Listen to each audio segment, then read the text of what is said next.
Hello. Hello there. Welcome. Welcome to the Thursday night, Friday morning podcast. It's more like the Saturday evening. It's more like the Saturday night, Sunday morning podcast. But we're not changing the name because fuck that shit. Because that's just how it is. This is Eric. And that's Nathan. And we're going to be yakking at you for the next hour-ish. We're a couple fantastic gentlemen. We're not sure what we're going to talk about yet. Just going to talk. We're going to talk. What's been going on with you, Eric? Oh, man. Just regular old... I see you're growing a beard. I am. It's a mighty beard. I didn't know your beard was that thick. Oh, okay, you ready for this? Yes. My face was razor shaved as of last... I would say, 4 days ago? No. Thursday. I should not the Thursday of this week. Okay. A week ago Thursday. So 10 days ago. 10 days ago I was razor clean.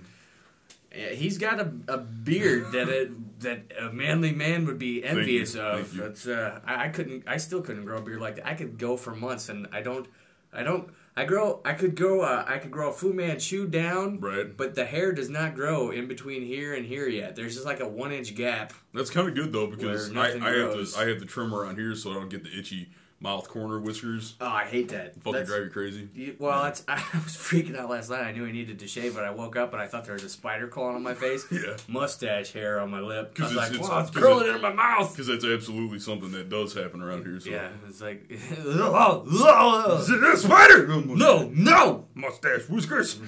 I was like, oh god, that's me with everything. I got hairy legs. Like I'm just like something's crawling on me. No, it's my own leg hair. Well, it's like me working where I work, making what I make, adhesives.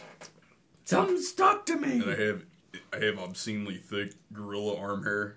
Eric looks like he's wearing a sweater without a shirt on. So shit sticks to me relentlessly. Mm-hmm. Fucking drives me crazy. Velcro. Oh man, that'd be horrible. Oh god, You're just like, oh no, I got adhesive on my arm. Well, some of the stuff that I make is like really aggressive adhesive, like industrial grade, made to stick to like cement forever. Yeah, right. It's like, it's on me. I was running this shit this week. Man, this is crazy. And I'm running on the 12-head spooler. I need to bring you in there sometime, let them have me give you a tour so you can kind of look at what we do. Yeah, they'll probably be like, he works at MAR, don't show him anything. No, he wouldn't, because actually, we want people from MAR. Really? Because we've hired a couple people from MAR in the past, and they've been people who were unhappy but skilled. Right. So that's a lot of people at MAR. Yeah, it's like... unhappy but skilled. It's like, well, we'll take them. You know, we'll bring them here and treat them nice. And they'll work hard. Yeah, weird. Isn't that weird if you treat your workers nice, they work harder? That's fucking weird. That's my hip again. All hip. That's the old squeaky chair I didn't oil. So I was running this material this week, and it was not even what we would consider a mild adhesive on one side, and it had the consistency of cellophane. Mm-hmm. So kind of like what you see... like a clear... over cigarette packs. Like glass... Okay, yeah. Yeah, like that. Yeah. And so it's non-adhesive on one side, dry is what we say, and then on the other side, a very light adhesive. Not even enough that, like, if your hands are kind of damp, like, from working, right. Like, when you touch it, it's hard to kind of figure out which side is... I'm clammy all the time. Yeah, I'm the same anyway. way. I'm the same way. So that's what we do this all the time to make sure we got it webbed the right way. Mm-hmm. I was cutting this shit to 0.8 of an inch. That's ridiculous. Yeah. 0.8 of an inch. And I had 12, well, I had 14 in total. I had 12 of those running overhead, and I had 2 more running to scrap. And it had extremely low tensile strength. Oh, well, so that stuff does, It would snap like you would, right oh, man, it was a nightmare to run. Snap your fingers again. But...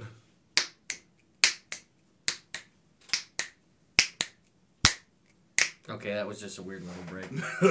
So, well, hey, you know what? I just won't say the name of the company that we got it from, but what it is we run this off of a master, and as it comes off the master, we're running it to 12 separate spools, and each spool will have 49,800 feet on it. Wow. But keep in mind that it's only cut to the width of 0.8 of an inch. That's like 9 miles of stuff, though. Yeah. So... when you're looking at it, you're like, 49,800 feet. It's going to be a huge... That's 9 miles. Right, it's going to be a huge spool, but no, it's actually not. It's a small spool because it's such a small width. Oh, it's, yeah. And the way that we run it, it runs like this. Mm-hmm, like a wave? Yeah. We set points of... okay, I know what you mean. Yeah. it's how the spooler runs. Because it's got these arms that actuate in and out. Right. And we program in the pattern that we want the adhesive points to hit as it spools across. It's pretty cool. And what it's actually going to and for is Energizer batteries use this stuff on the inside of their casings as an insulator. And just one of those spools is $750. Wow. Yeah. Well, that's 9 miles worth of stuff, though. Yeah. It's like, here's this $750, but if you stretch it end to end, it'll be 9 miles away. Like, that piece of plastic could go from this room to the next town. Yeah. And right. That's crazy. Wow, I was going to say something, and then I forgot. And then I had a girl on Monday. I have another guy, he's kind of like a co-supervisor in a way, but mainly just a couple guys in the press department. Right. He has to keep an eye on, because I'm in charge of the rewind and spooling department. He called in on Monday and Tuesday. He's got a drinking problem. Yeah, well, that's some people for you. Yeah, well, the thing is that he gets, like, fucking obliterated on the weekends. I don't know why people do that. It's like the old Bill Cosby stand-up where he's like, you spend your whole week working your ass off, and then you get a day off to yourself, and what do? You fucking annihilate yourself. Yeah, you destroy yourself. And then you come in on Monday, and you're like, whoa. How am I going to make it so you don't snap out of it till, like, Thursday? Yeah. And then by the time you're good again, you just trash yourself all over. Yeah, I don't get it.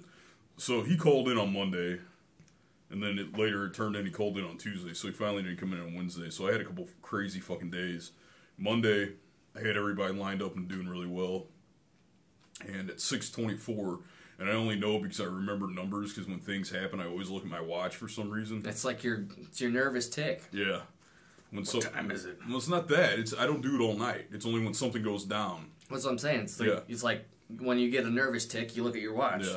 What time did the shit go down? Yeah, That's actually a good nervous tick to have. Yeah. When did this happen? It was exactly 6:24. How do you know? Because I looked at my watch. Well, yeah, I freaked my supervisors out because of this. Like, we've had a couple things happen. I'm like, at this time, and they're like, why do you write that? And I'm like, because I know that's when it happened because I looked at my watch. I do that. They're like, this guy's all over it. They're like, that's pretty good. So at 6:24, a young girl that works for me, she's really young. I think she's maybe 24. She's 4'9". She's like the small, she's itty bitty. So she comes down, she's pale as a ghost. She comes down to me, and she sits down, I'm looking at her, and I'm like, Megan, you okay? She's like, I don't know, I'm feeling kind of funny. And it took me a while, but finally I got it out of her. She has a pre-existing heart condition. Oh, wow. So I'm like, sit down. And I ran into my boss's office, and I got an aspirin out, and I ran to her, and I was like, eat this. And she's like, it's going to taste like shit. And I'm like, Megan, fucking chew it up right now. You're not going to die on me. I'm not going to let it happen. So she chewed up the aspirin, sat down, I took her pulse. And I shit you not, before I hit the minute mark, I zeroed it, and then before I hit the minute mark, she was already at 200 beats a minute. Wow. My resting heart rate is 54 beats a minute. I say mine's 70, and I'm in terrible shape. But so if my heart rate was 200 beats a minute, I would probably be dead. We would dead. be dead. Yeah, we would be dead. So I'm like, Megan, I'm going to call you an ambulance. She's like, no, don't. I can't afford it and all this shit. I'm like, Megan, it doesn't fucking matter. You can't afford to die. Let me call you an ambulance. She refused. So at that point, I just was like, get up, get in my truck, we're going to the hospital. Because I didn't want to exacerbate her condition by arguing with her about the ambulance. So I got her in the Rover, and we blasted out of there. I got her to St. Anthony's in 8 minutes. That fucking Rover could move, man. I never attempted to get it out of the way, motherfucker. Can you imagine having that big motherfucker going that fast behind you? As long as you didn't have to, let's say if you're in the Rover, as long as you don't have to stop or make a hard turn, you'd be all right. I figured I'd just plow over some shit if I had to. The Rover, you just jump it. And it's like, all right, I'm going over it. So we get her to the hospital. And she was kind of deteriorating to a degree.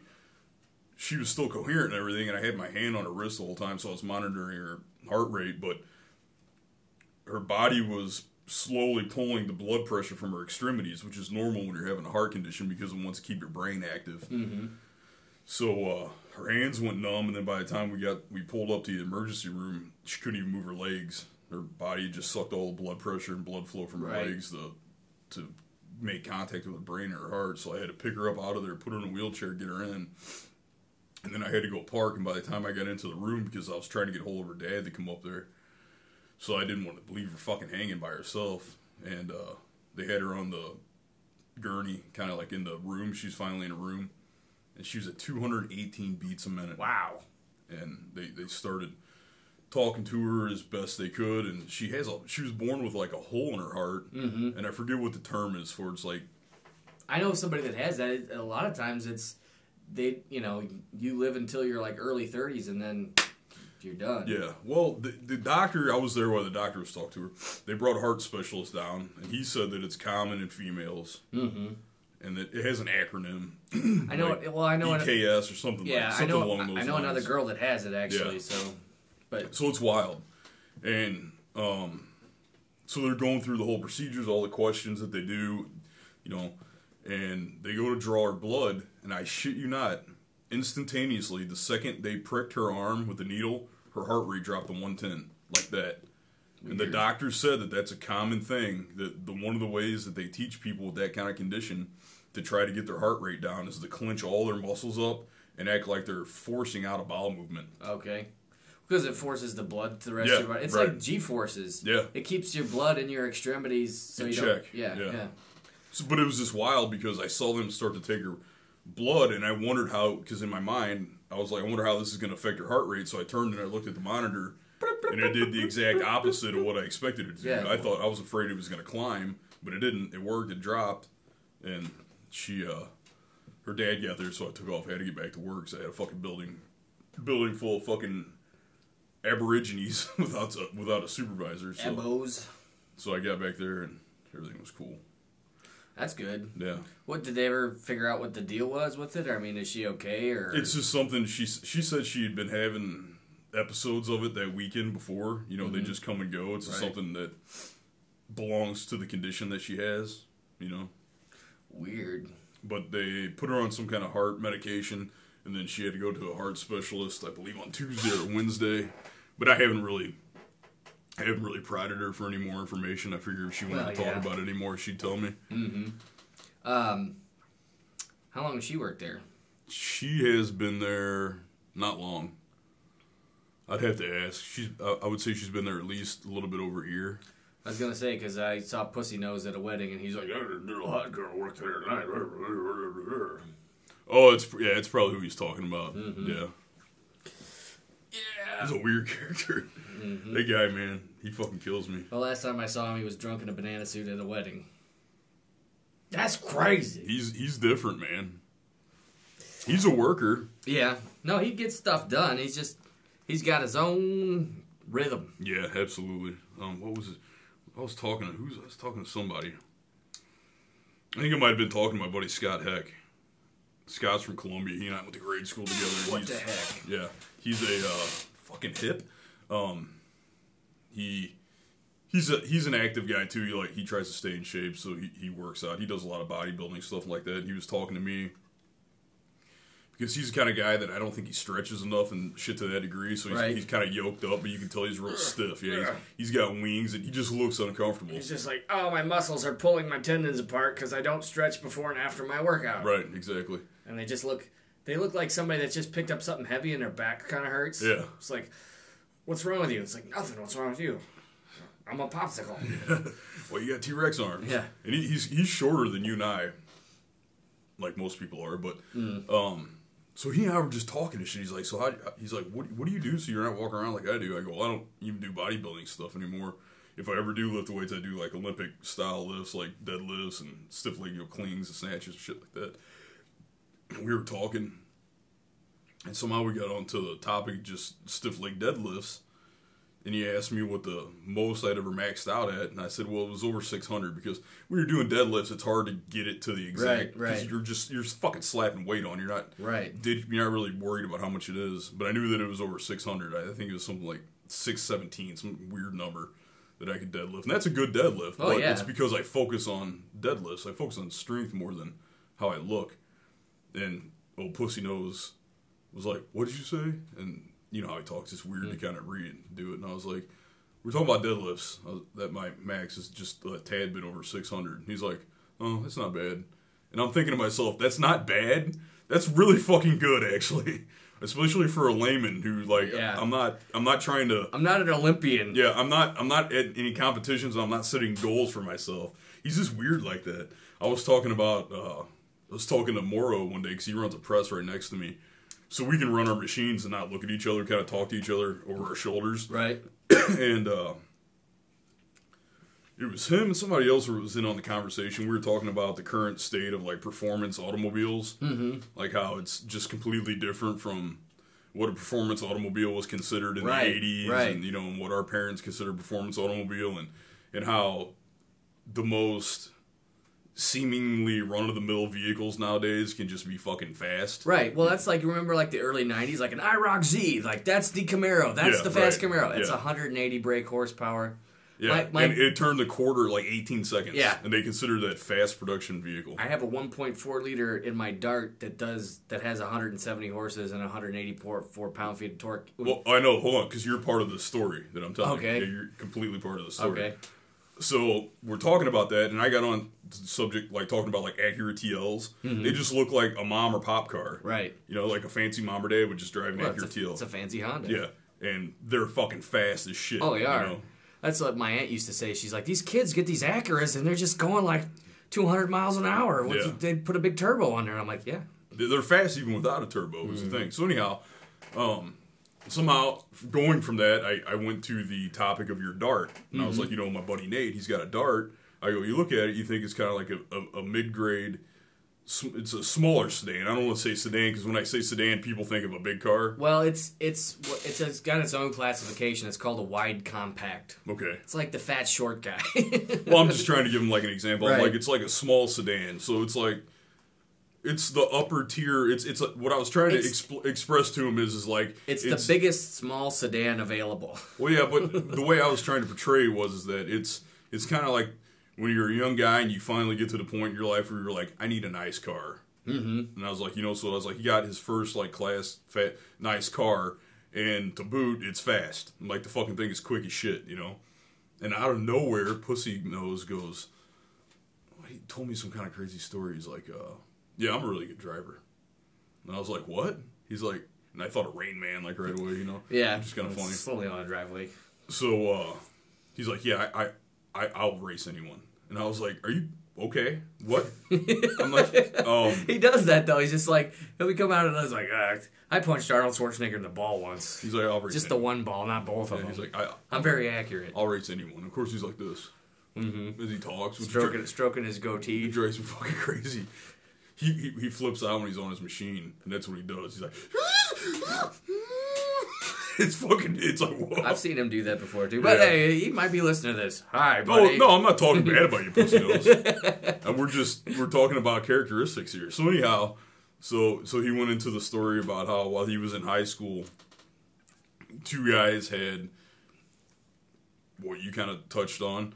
Two guys had a couple of the new, I can't remember if you say Camaros or the Mustangs. Yeah. So this would have been 96, 7, 8-ish, 9-ish. He's younger than I am. So. Right. Well, he's I think he's a little bit younger than me. Just Okay. like 6 months or something. Okay, so yeah, it's probably like a 98 then, Mustang or Camaro, somewhere in there.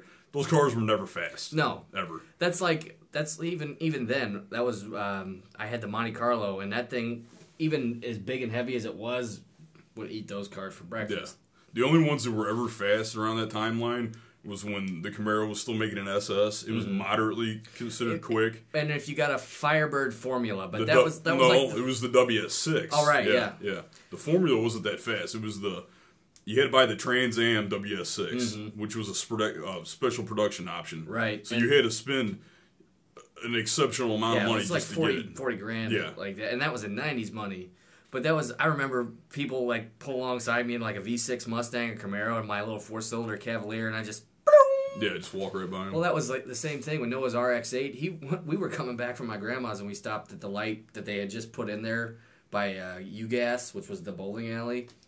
Oh, yeah, yeah. And we stopped at that light, and I rev up my car, and he looks at me like, ha, I'm in a $32,000 sports car, you're in a $5,000 Chevy Cavalier. And the light turned green, and I went... He can't drive stick for shit, so he practically killed it because his jaw hit the ground that my car did a burnout as I pulled away. You know, under good circumstances, the 8 would have got me, but right then and there, just for sheer shock value, I blew him away. But well, not to mention, he may have tried to launch it and not even hooked his tires up. So. No, that thing did spin a lot. But that's the thing, though. He would complain about, like, he went through 3 clutches on that car. He's like, their car's a lemon. I'm like, you don't know how to drive a stick. Yeah. You don't just, like, drop the clutch every gear. That's why your clutch goes out. That's how I think it was that little shitty Ram that he had. Mm-hmm.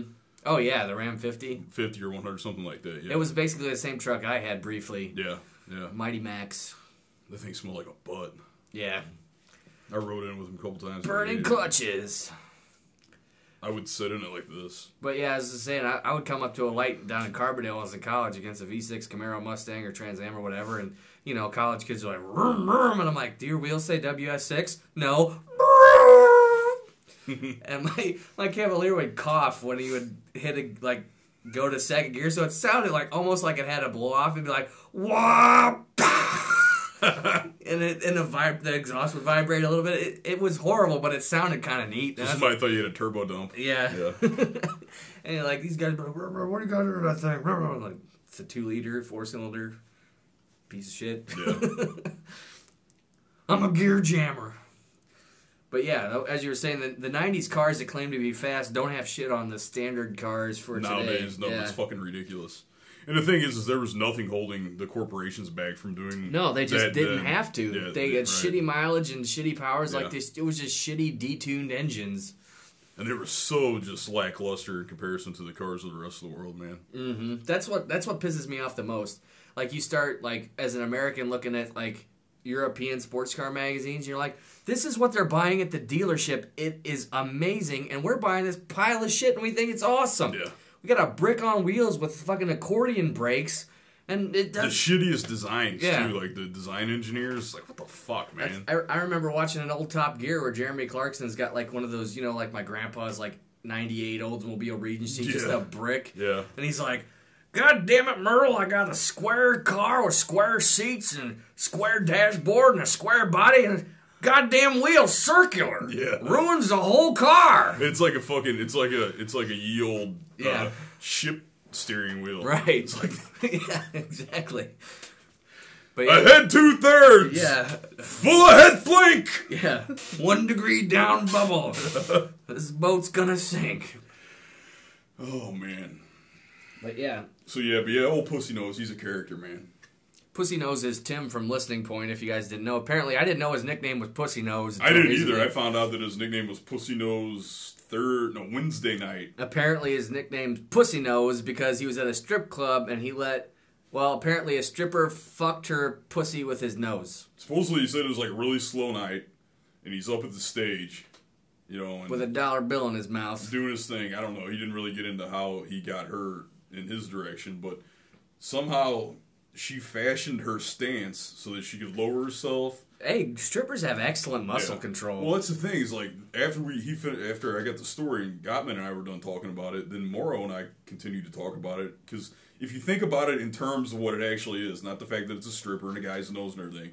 Right. You just look at it for what it is. It's physics. It's physics, and the fact that it's a person's form of employment. So my thing is she had been practicing that. That was her thing. Because as a stripper nowadays, right, you have to have something to set yourself apart right. from the other strippers. A lot of girls do tattoos, but that's even becoming cliche. Yeah, that's cliche now, And this schoolgirl thing, that's cliche. Yeah, it's all been done.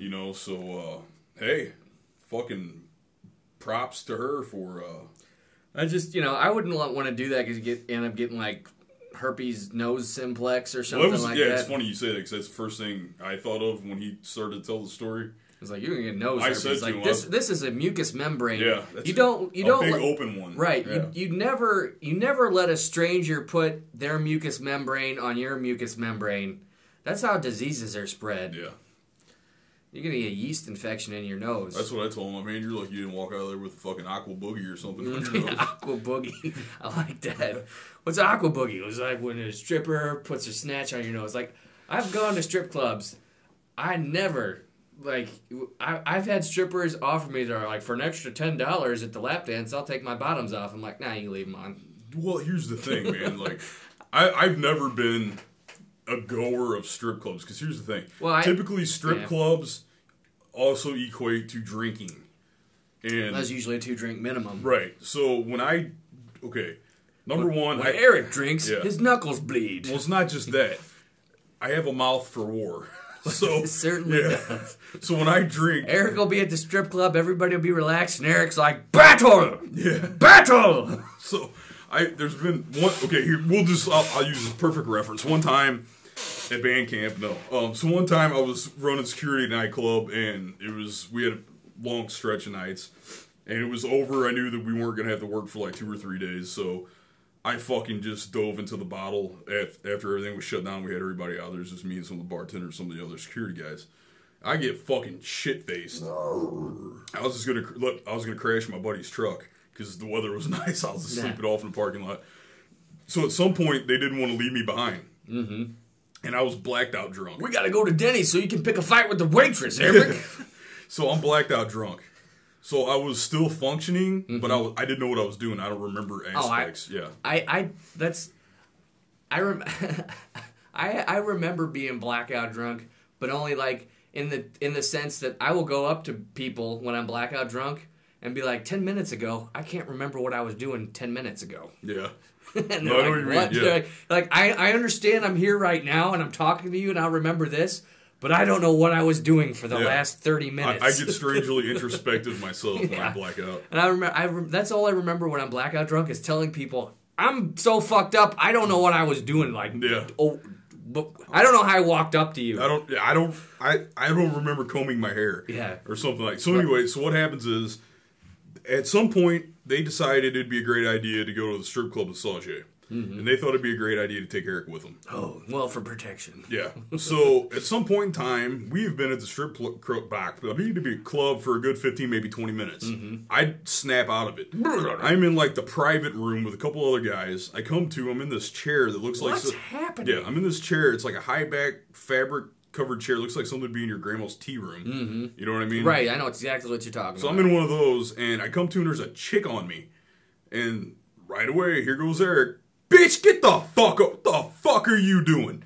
Get the fuck off of me, you know what I mean? Eric woke up. And she's like, no, it's okay. And I'm like, no, it ain't okay. Get the fuck off me with your filthy ass, you know? So, like, that's me. And then the bouncer's like, hey, man, you can't talk. And I'm like, the fuck are you gonna do? And so, yeah. Go over there and have a sandwich. Yeah, you go sit the fuck down. Because if you know strip clubs, you know there's rarely ever a fight in a strip club unless somebody brought cocaine and a gun. Yeah. So, I don't go to strip clubs, and the reason I don't go to strip clubs is, hey, look, I understand that you got to do what you got to do, but when you say that you've been working at a strip club so that you could pay for school for the last 12 years, I just can't respect you. I'm sorry.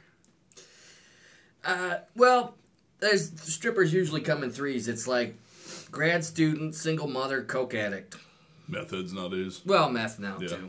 But... I'm not into it, man. I just never have been. Well, when I was in college, I lived literally half a mile from 2 strip clubs. Yeah. So I was like, if I would leave that little town to go anywhere, it's like, there's a strip club immediately on my right, and then further down the road, there's another one. Of course I'm going to stop. I was like 18, 19 years old. Oh, yeah, now I will agree with you in that aspect. I had a buddy that I worked at. I used to work in the winters. In high school, in the winter. In the summers, I worked at a golf course. In the winters, I worked at the bowling alley, in the kitchen. And I had a buddy that I worked with in there named Matt, and he was considerably older than I was. I was like 16, 17, 18 through the time, and he was like 24 when I was 17. So he and I got into a lot of trouble, and he would, at 17 years old, he would drag me to strip clubs with him. And I wasn't, it was whatever. I'm 17, take me to a strip club, I'm not going to say no. Boobies. But it was still weird to me for some reason. Well, some people are really weird, like they just don't, It is weird to think about, like you're going to a bar that essentially has naked women that will grind their boobies on your face, for lack of a better term, for money. I think it's the way my brain's wired. My brain is just wired to the point where, unfortunately, I'm literal in everything that I see and do. Mm-hmm. So when I go in there, I can't just stop my mind like I believe most other guys do and just be like, oh, pussy, titties. Yeah. I just can't. I'm in there and I'm like... I'm just another dude to walk, and then I'm kind of empathetic, so I put myself into their body, right? And I'm like, fuck, this has gotta suck, because I have to put on this stage act Right, for right. this extended amount of time. That's how it gets to be, like, as you get more mature. Like, when I was younger, I was like, yeah, these are just girls my age working to make money for school, you know? And a lot of them, actually, everyone I've ever talked to, like, I saw some of them on campus. Like, yeah, right. hey, Cinnamon, that's I know that's not your name, but fucking, I put $1 in your G-string on Friday night. I swiped my debit card through your ass crack. Yeah. It didn't work. Yeah, it didn't. You know. But we tried. Yeah, no, I know what you mean. But, so that's my explanation of why it's weird to me. I have with strippers nowadays is a lot of that leads into drugs and absolutely. pornography prostitution. Yeah, that was kind of the road I was going down, but I didn't get into it. And what I meant by the fact that I didn't respect people for doing that is if that's what you have to do, if you're in a legitimate state in your life where that's how you have to feed, maybe you have a young one or something like that, right? That by all means, extreme times call for extreme measures. I understand. Yeah. But at some point in time, please save up your money, take care of your kid, take care of your finances, but get the fuck out of there. Better yourself. Or if you're gonna get into adult entertainment, you know, do the methods where you're not actually like grinding on strangers. Like strip clubs, I think, you know, they're always gonna exist. Yeah. But now you've got internet in the webcam, and if you really are hard up for money, people will throw money at you anonymously online, especially if you're a girl at all. Just do whatever you got. And nowadays, you don't even have to be taking cocks. Well, yeah. You know what I mean? I knew this girl in college, sort of, as an acquaintance from the strip club, and her stripper name was Eve, like Adam and Eve. Yeah, right. And she had the whole get up with the leaf. That was her gimmick. Okay, yeah. Whatever. But I talked to her, like, she came in there one time, and she was just sitting down smoking and sat next to me or whatever, because the smoke, they had to, like, sit with a patron. I'm just shooting the shit with her, and she got, like, totally real, like, act dropped. I'm like, so what's going on? She's like, I'm just doing this to save up money. She's like, I'm actually taking a real estate program down in Carbondale. When I finish that, I'm flipping these houses. And that's what she did. She stripped and paid for school for like 4 years. Well, then she was doing it the right way. And while she was stripping and taking real estate shit, she got her like real estate license and flipped like, I don't know, a shit ton of houses in like the area where all the professors lived, where, you know, there'd be like properties selling for, you know, there's this one I saw for sale. It was like a 22,000 square foot house on like 100 acres, sold for like $1 million. Right. And like she got into like high end real estate with these yuppies that moved down there to get away from everybody. Yeah. And she retired. Like she was taking them to the bank. Yeah, at like age same motherfuckers that she was doing her thing for before. See, my thing is that I hate to think that people are being objectified as objects, which is right. Well, objectified. Right.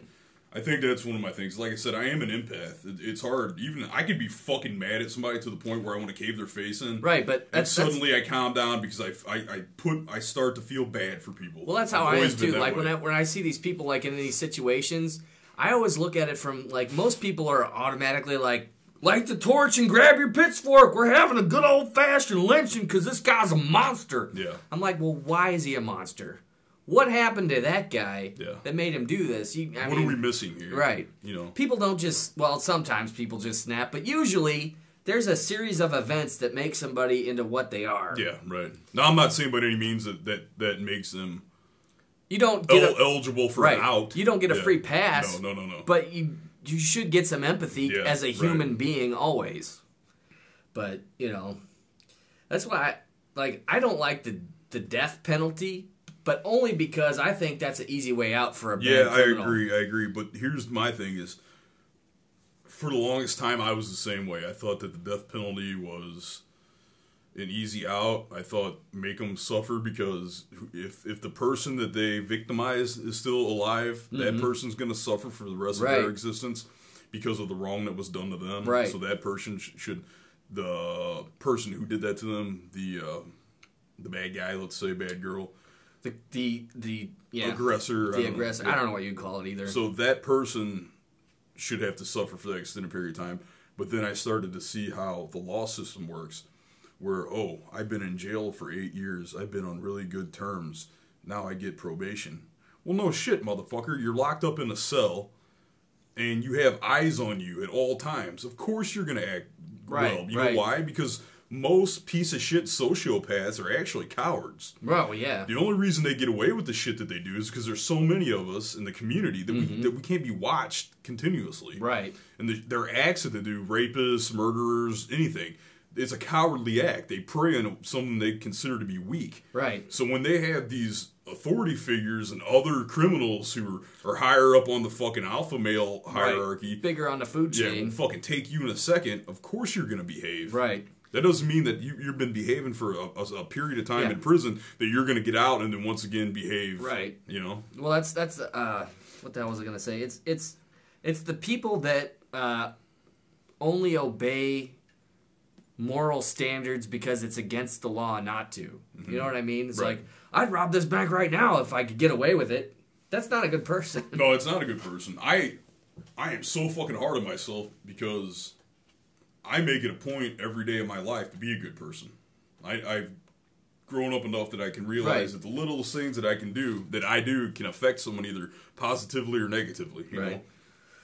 Yeah, and it is. Like, that's the other thing. People, especially in America, Americans in general, are just, they're big, loud, brash people that aren't aware of how their own footsteps are affecting the people next to them. There was a point in time when that was different, though, man. No, you know it was. What I mean? It was mutual respect for each other. Now people take pride in disrespecting others. Yeah, like they get off on it. Like they gives them. Yeah, motherfucker, I'm bigger than you. What are you gonna do about it? It's like, that's not how you act. It's like they earn their stripes by not giving a fuck. Right. Like that somehow makes them. That has become the norm. Is like you take pride in disrespecting somebody else's like space. That's why I was fuck that. I do what I want. Right. Oh, yeah, wonderful. And you wonder why our community and our society is the way it is. Yeah, well, I would take what I like. It's like, well, that's what's wrong with everything. I'll tell you right now, like, I've been this way. You've known as long as you know me. I have a superhero mentality. I feel like I have to save everyone all the time, and I will. I'm never going to stop that. Right. So, yeah, I'm always the first to call a fucking dickhead out, be it anywhere. I don't care if it's at work, if I'm at a party or if I'm at a bar. If I see somebody being a dick to someone else for absolutely no reason, I'm gonna fucking call them out right there. Well, that's the thing too. That's why I always like, people are like, why'd you go to Japan? What's so great about Japan? I was like, I tell you what, self-respect and respect for others, man. They got this thing called dignity. Yeah, they got this thing called, like, they call it like the senpai kohai relationship. Yeah, right. It's like you respect your elders because you're, like, in Japan, everybody's packed into a small space. So if you're going to act like a motherfucker, you're disturbing the whole You're group. affecting everyone. It's the same way in Eastern Europe where, like, when I lived in Czech, it was the same way. I would go out to bars, like the little place down the road called Bobovka. I'd go down there at night every now and then have drinks. And everybody would get all nice and fucking, lubed up. And we'd be all happy and everything. Mm-hmm. But very rarely was there ever an asshole. Because if there was ever an asshole, they'd get called out. Not just by a guy like you or I that's bigger and we know we can handle ourselves and we can call. Like here, people are timid. They think, oh, I'm not big enough to say. They don't give a fuck because they know other people got their back. Right. They'll be like, hey, you need to fucking go home or you need to calm down. You don't need to talk to that person that way. Right. You know? So that's the two different sayings. Like in America, they say the squeaky wheel gets the grease, which is a good thing. Mm-hmm. The person that complains the most gets the attention they need. Yeah. In Japan, the saying is the nail that sticks out gets hammered. Yeah. That means, like, you're going to act motherfucked up, we're going to fuck you up. Yeah. In America, you act like an asshole, you get rewarded. That's what's ass backwards. Yeah, a perfect example of what you just said is we have a newer lady who just got hired at work, and I knew from the get-go that she was kind of a troublemaker. Like, she needed attention all the time. She's in her fucking 40s. Yeah, I hate people like that. She needs I attention. call them energy vampires. Yeah. They just suck. No, that's fucking fantastic what you said, because that's what she was doing. She was sucking the life out of you. Yeah, they take everything out of you. They just bitch you. And you're like, shut up. And I kind of clamped on to what it was that was going on. And I told my supervisor, I'm like, look, I think what she's perceiving as people not liking her, she's causing it. And I think she's causing it because she wants to go to days. Guess what happened? She caused enough problems that I had to call her and someone else into the office, have a meeting with them. I had to fix their bullshit. Mm-hmm. The very next week, which was this week, it happened Wednesday night. She's moving to days. So it's exactly what you said. She made a fucking ruckus, right? And she got what she wanted out of it, which is fucked up. Mm-hmm.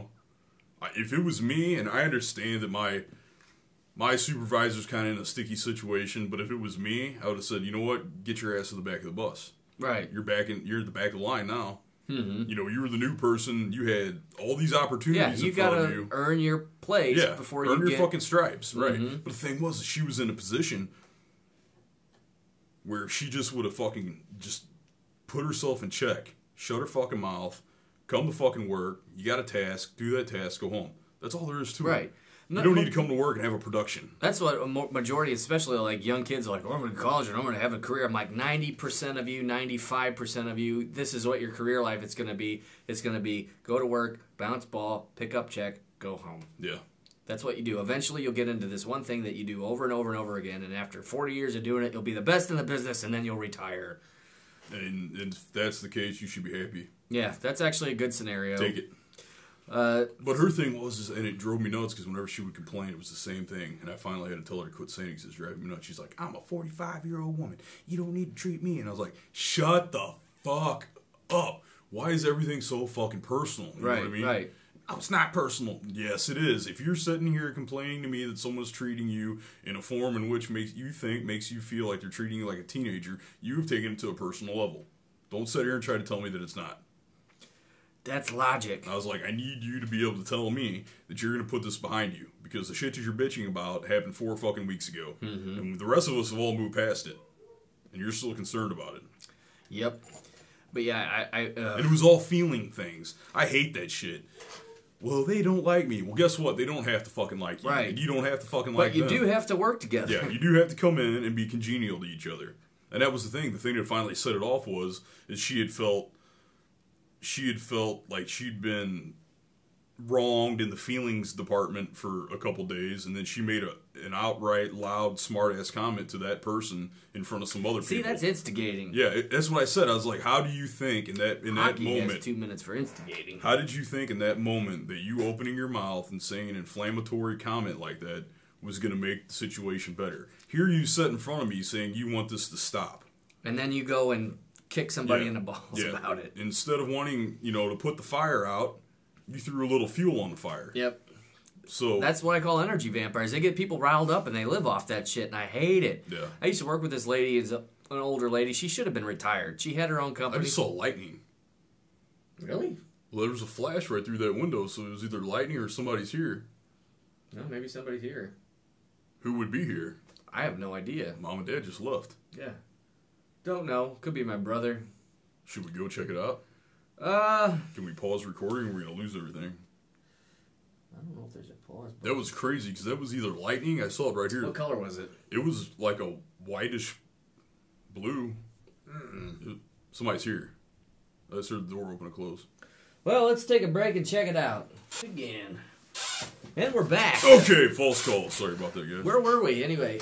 What were we going on about? Oh, energy vampires. Yeah, you're talking about energy vampires. Oh yeah, this older lady I worked with, she should have retired. She had like a cleaning company or something like that, and then her daughter worked at eFilm where I worked, and was head of client service, and she had really sharp eyes anyways, for her age especially. She didn't have cataracts, she didn't wear glasses. I mean, and she was like mid-60s. Yeah. But she was the type of person where, like she wanted to get a new computer, and I said, well, try to get something that's got this, and these parts on it. Sorry. But, we're a little wire tangle. And she went out and bought a computer. It was similar specs, but not exactly what I told her to get. Right. Then shit starts going on with this computer. It's like, oh, it's blue screen and blah, blah, blah. I knew you told me to get this. I'm like, that's not what I told you to get. But even if you had told her that that's what you should get, in no way, shape, or form did that mean that you were somehow at fault. Right, but it's still, what I really hate is people where you give them advice, they apply it incorrectly, and then blame you for it. You know what those people are called? Assholes. Ask-holes. Assholes. Okay. So they're people that ask for advice, and then they act like an asshole when they don't follow it. They're assholes. Yeah, I don't like that. Yeah. So, or even the people that do ask you for advice, when you give it to them, they don't take it at all. Yeah. Oh, my God. You know what I mean? Where they're like, what do I need to do? And you tell them. And they're like, no. No, I'm not going to do that. That's not what I wanted to hear. How about you give me that fucking 85 seconds back of my life? Yeah. Please. Yep. If somebody gives you advice and you ask them for advice, that probably means they were knowledgeable enough. And if you ask them, they might have something important to tell you. If you know you're not going to take advice from someone to begin with, don't even bother the person. And if you are going to bother them and they give you advice, it's probably the advice you need, whether you want to hear it or not. Yeah, if it's not what you had been doing, you should probably take that advice and apply it to your life. Just like the other day, before I wrecked my car and ended up having to spend like an extra $800 on shit, I was like, I'm starting to save up a little money here. And I was wanted a Pontiac Fiero. Mm-hmm. I saw one on Craigslist. You're not going to comfortably sit inside a Fiero. You realize that, right? I know, but you can buy a kit that makes them look like a Ferrari Testarossa, which is the Ferrari I always wanted, 95. 500. Yeah. And I was like, oh man, I could get it, and it was in immaculate condition. Some lady owned it. She garaged it. It had like 120,000 miles on it. If the inside looked, it was like that Jeep you got. Yeah. It was in that kind of shape, and it only went $1,000. I asked my mom, I was like, what do you think about me buying this Fiero? And she's like, I think it's a money pit. I was like, I want it, but you're right. So I didn't buy it. And then what happens? I wreck my car. That's $500 out the window. I blow a tire out. There's another $150. Plus, I ended up. If I would have bought that car, you've been shit up the creek. I'd be totally flat broke right now. Right. Nothing. So staring at a Fiero. Right. Yeah. I'd have to sell the Fiero. It'd be like that little pickup truck I had. Yeah, that was a cool truck. It's gone. So I don't know. Well, we were kind of talking about the flesh market a minute ago. We were talking about stripping and pornography. That's the thing I was going to say is like a lot of strippers, they either get into drugs or porn, which never ends well. Yeah. Rarely. It's like your chances of like what's having... Change, do you think it's going to change you as a person? Well, it'll make you jaded for one. Not just jaded, but like how do you continue to feel like you have value? It depends though, because I know people that do adult things for a living now still. Right. And it's one of those things where it's like they're one of the lucky few. Like they're I don't want to say the Tom Cruise, but there's a handful of people that can make a living at it and they're comfortable with it because they've worked out a system to where they're not really putting themselves out there in a way they feel to be dangerous. And a lot of times too, like I know one friend that's an adult entertainer type person, and she's like, everybody thinks strippers are dirty. You have no idea. Like she's one of those like. She's like, you have any idea how clean I am compared to the average person? No, I know. Yeah. She's like, I'm waxing and grooming and bathing and makeup and the whole, like...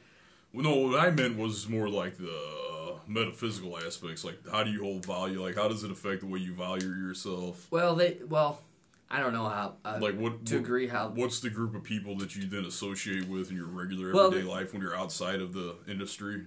Photographers mostly. Yeah. But then those photographers in a way are vampires in and of themselves, right? Because they're only aligning themselves with you because you look nice on camera. You have a means of production for them, and they make money off. But that's so it's like you're a bicycle or you're plumbing. Mm-hmm. You know what I mean? It's you're marketing. You're objectifying yourself for a living. Right.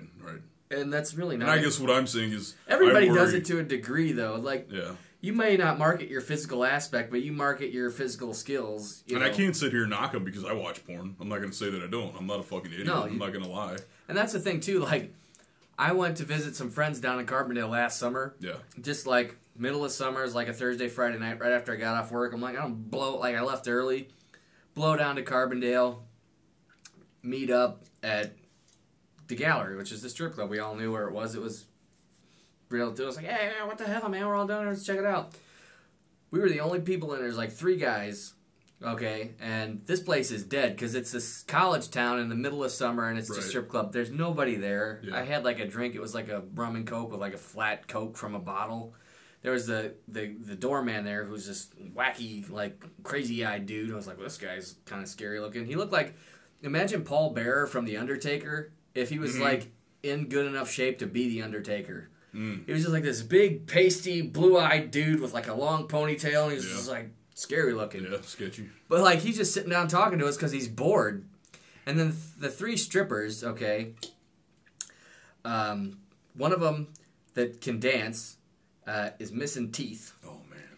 The other one you can tell just had a kid. Oh man. And stripper number 3 was best friends with the girl that just had a kid and started working there so she wouldn't feel alone about it. Wow. Wouldn't take her top off. So I was like, and these girls are young, like 18, 19 years old. This is a depressing situation. It was for me. I was like, dudes, we're like 30 years old in a strip club with like the worst strippers ever. Actually, the stripper that could dance, you could tell she'd been doing it a while, but if you're making any kind of money, fix your teeth. it's a performance. Like it's that my other friend that does more high end shit. Groom yourself. I don't want stripper sweat on me. You know? If you don't respect yourself, others are not going to respect you. But what the hell was I saying? But no, it got to be bad because I didn't do it. But in my head, you know, like the strippers are like the newbie strippers are doing their thing, and I'm just like looking at it, I'm like, I wanted to be like a director of a bad play. Like, no. You're choreographing. Like, listen to me. No. This is what you need to be. I didn't do it. I just ended up talking to them for a while about how they got into this shit. But right. I just wanted to tell them, like, I hated the fact, because I haven't been to a strip club in a decade since my brother got married. But I went enough in college, you know, probably once a month or something like that for 2 or 3 years. I'd been enough times to know how shit works in a strip club. You knew what the score was. Right. And so in my head, I'm like, are you seriously going to be telling these like 18-year-old girls how to be strippers? Because that's like horrible. Yeah. I was like, this is it right here. It's like, and then after that, I kind of like, strip clubs lost all, like, because I hadn't been to one for a while and I didn't think about it. And, like, they just lost all, like, desirability. I'm like, wow. It's over. The honeymoon was over. Yep, yeah. It's game over. I'm like, I'm about to be telling 18... Game over, dude! Yeah. I'm about to be telling teenage girls how to be better strippers. Yeah. I'm a horrible person. But at the same time... Life is so fucking weird. They need that advice if they really want to make money at it. Yeah. So, but because otherwise they're going to get lured into some other form of making that money elsewhere. Mm-hmm. But... kind of touching on the porn thing, something I came across, and I think it maybe has already been touched on in mainstream media. I'm not aware. Have you seen drone porn? Drone porn? That's the newest thing. I'm behind on that one. Yeah, and we must be really behind because. So yeah, I'm trying to fucking Would you quit doing that? We got the head. I'm gonna get now. seasick. Supposedly South Park touched on it this week. Well. I guess I didn't realize it was last week, but yeah, I know I saw the episode of South Park you're talking about. It's basically not. I don't know if it's drone porn, but maybe it is drone porn. It's like a way of voyeurism to spy on somebody. Like you fly the drone past their window. Look, people are having sex. I'm like, that's got to be the most boring thing in the world to watch. I would never watch that. But yeah, so the what's the word I'm looking for? Because if it's actual normal people, most of the time, I'm pretty sure nothing crazy's going on, and it's not going to last long enough to even have my attention. Yeah, I mean, even... this is in and of itself just a whole other thing we can get into. Porn production. People think that happens seamlessly. No. No. And coming from, like... See, I went to school for film. And... Editing. And I hung out occasionally at a strip club. You know, and there's been many times where I've been in a situation where I had been offered to direct... Whoops. Sorry, guys, I bonked you. To direct, shoot, or, you know... Film, edit, whatever, pornography. And I turned it down because that's the quickest way. That's career suicide if you want to be a professional... Yeah, if you want to be a legitimate filmmaker, yeah. Maker, director... Porn, I mean, not so much anymore. It's not as bad as it used to be. Like, you could easily get into, like, B horror movies. Well, the problem is anybody could latch onto that. Because you're going to make enemies along the way. And somebody's going to try to, you know, smear campaign your fucking name. Right. So why don't fuck yourself from the get-go. But it's getting to be a little bit better. Like, that's what kills me, too. Like, everybody, Channing Tatum, the actor, like the big heartthrob actor guy. If people had known that he was a stripper before he got big, he would have never got big. You think so? I absolutely know it. Yeah. Because people just stigmatize that like, oh, that's horrible. That's just like, I had a band in college, and the lead singer was a girl that ended up stripping at the strip club, and then she got into porn briefly. And our band broke up, and she joined another band. It was a couple years later, and I knew another guy in the band. He was the drummer, and I was like, "Hey, man, you got Jen as your singer, huh?" He's like, "Get your hand away from your mouth." So anyway, I was like, "I see you got Jen in your band. She's a pretty decent singer." He's like, "Yeah, she's pretty good, you know." And I was like, "Yeah, she used to work down there at the gallery." And he's like, "What?" I was like, "Yeah, you know, the strip club." He's like, "Really?" I was like, yeah. She's like, what, is a bartender? I was like, no, she was a dancer. And then, I don't know, in a roundabout way, you know, you're hanging out with your buddies drinking. It's like, was out in California doing porno. Like, you know, that was when they had, like, the bang bus where they pretended to lure girls. Oh, yeah. Hey, girl on the street, here's $100. Will you suck this guy's dick? That's real. Yeah, right. She did that. And what was I gonna say? Oh, and then he found out about that. He's like, oh, we gotta kick her out of the band.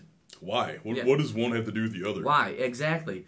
Well, if we get famous and they find out she's a porn star, you're gonna sell 1 million records, you asshole. Not even that, but what is the difference if she chose to take money and allow herself to be filmed doing something that most men and women want? Right. Don't even fucking tell me that the average male and female runs around thinking about getting laid. I tell you what, if the average man thought he could star in a porno and make money at it, he'd be doing it. Or if he knew that he could bang a porn star, something like that, they would take up the chance. Right. So here's the only difference is that porn stars are doing what we do in the privacy of our own homes. Mostly because you can sit here and you can act tough and you can act secure in the fact that, look, I'll fucking fun her. No, you wouldn't. No, you wouldn't. I guarantee when the camera came on, and then a lot of people, your fucking shit would shrink and you would no longer, That, and a lot of people, they don't know, when those porn stars, they're performing. Yeah. They're not having regular bedroom relations. Yeah, it's not like, and more than likely, I don't think they're enjoying it either. No, well, it depends on the person. Yeah. A lot of them aren't. Yeah. But, and a lot of it's because they're getting in a position for maximum exposure. Yeah, right. Which isn't a comfortable position to be in. Look at the positions where, like, a woman is totally naked but wearing sneakers so she can get traction. Yeah. Okay? It's, or when she's literally on her head in the jackhammer position. Yeah. Yeah. There's no way that that's comfortable for her. So, and that's what kills me is, and the internet has made porn so prevalent, I just think there's going to be this whole generation of kids that think that that's what fucking is. I think I think that's already a reality. It's like, what? It's like, dude. I think our generation kind of had that build up and let down because we all watched so much porn, and then when we got I mean, of course some of us were sexually active at this younger did not age. last 90 minutes. Yeah. Why can't I do that? Yeah. Why did I shoot my load so fast? Shit like that. How come I didn't clear like 30 feet distance when I exploded anyway? This is bullshit. Why isn't she making all those noises that the other ones make? Yeah, what the hell's going on? She's just laying here. This is so lame. I don't know if you'd ever call it lame, but if you watched it on video, you watched it on video, and I think a lot of people do this, they turn the camera on themselves and they watch it back and go, well, let's never watch that again. That's the real deal. Or like when you're young and you're starting out, it's like, I remember times where I'm like, well, at least nobody else saw that. Yeah. Everybody's been there one time. Yeah. But so the pilgrims of the drone pornography industry. This is the funny thing to me was the names that they chose. I don't know. I'll see if maybe you can pick out why it was funny to me. It's Rosewood and Taggart. Rosewood and Taggart. Why does that sound familiar? Beverly Hills Cop. Oh, right. The two detectives, the white guys. So yeah, that's their it's drone porn featuring Rosewood and Taggart. Wow. So I found that amusing, and it is indeed. You can look it up. They've got like a. It's shut down. They've got a. I don't know. I guess you call it like a trailer for what they're planning on doing, and they've got like a $high fucking drone. Them things. Well, I remember when Noah built that drone, and this was, god damn, like good 10, 11 years ago, before lithium batteries were prevalent. Mm-hmm. He built a drone that sent a VHS signal to a VCR that we were recording on. It barely worked, but it worked. And I'm just thinking that, man, if Noah would have had the technology, he would have been the first person in the fucking drone game. And he had these nickel metal hydride batteries that would explode if you didn't charge them in the freezer because they got too hot. Right. And you could only run for about 5 or 10 minutes at a time. But, man, he had that little quadcopter that he made out of fucking dowel rods and, like, carbon fiber blades, and it was weird. Yeah. But I'm just thinking, I was like, I really wish he would have went to school because he would... If he knew how to apply effectively the weird and crazy ideas that he had, he'd be one of those, like, virgin billionaires, you know? Yeah. Like, well, how'd you get rich? Well, I thought, what if I did this and then I was smart enough to make it, you know? He's one of the people that's got the idea. If he had the knowledge to apply his ideas, a lot of them would be pretty interesting. This is a kid, mind you, who everybody thinks is a giant fuck-up.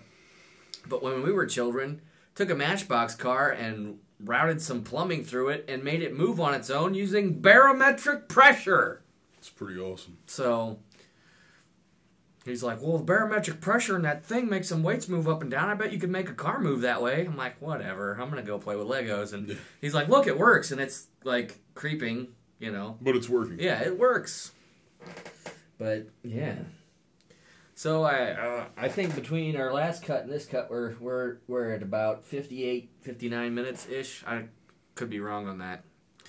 But yeah, that's give us your comments this week on what you think about people making a career as adult entertainers and whatnot. Or just how do you feel about how other people criticize and have feelings about what other people do for employment. And you younger generation, give us, if you have been given a talk by your peers, like I wouldn't have had the issue of my parents ever be like, Nate, we don't need you to go out in the world and be a stripper. That's a horrible thing to be. Yeah. But I'm sure there's... Nobody ever had to worry about us having that idea. Right. I'm sure there's fathers... Nobody wants to see Herman Munster up on stage.